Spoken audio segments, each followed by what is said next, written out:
designed to mitigate the threat of North Korean missiles arrived at the Osan Air Base in South Korea Monday night, according to the U.S. military. The announcement comes just a day after North Korea test-fired 4 ballistic missiles into the Sea of Japan, also known as the East Sea. China has voiced opposition to the proposed placement of the military hardware known as the Thermal High Altitude Area Defense System, or THAAD, which it sees as a threat to its own security. We will firmly take necessary measures to preserve our own security interest in the U.S. and South Korea must bear the potential consequences, Minister of Foreign Affairs spokesman Jing Shang said Tuesday.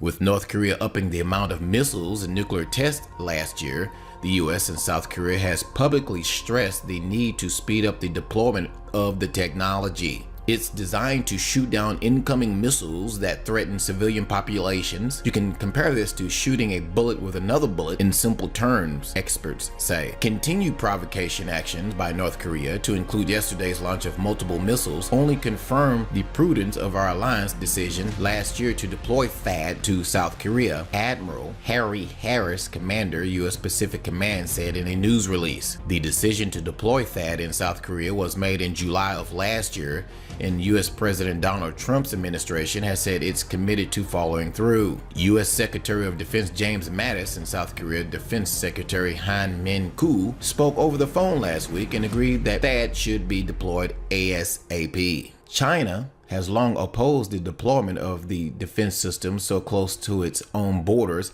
and has called on U.S. and South Korea to stop the deployment. One concern is that THAAD's advanced radar system could be used to spy on China's activities rather than monitor incoming missiles from North Korea, according to Mark Tokla of Korean Economic Institution of America. China also worries THAAD would undermine its ability to respond to an attack on its own soil, says Tokola, a former deputy chief of mission at the U.S. Embassy of Seoul. In a fiercely worded commentary published by China's official news agency, Xuna said the lowered board would hurt the Chinese people and the consequences could be severe if it went ahead. Lot stands to lose Chinese customers in the Chinese market. That would be a very large slice out of their business pie, said the commentary, which did not carry a byline. The South Korean government said last week it believed Chinese authorities had told travel agencies in Beijing to stop selling trips to South Korea, intensifying fears of a trade war between the neighbors. The Chinese government, however, denied any knowledge of such an order. If Beijing did choose to retaliate through trade, it could make a significant dent. China is South Korea's largest trading partner, with the latter exporting up to $142 billion each year to the country. Almost half of the 17 million people who visit South Korea last year were Chinese, according to the data from the Korea Tourism Organization. Now, the system wouldn't completely shield the U.S. and its allies from North Korean missiles threats. It's aimed solely at defending South Korea against missiles from North Korea,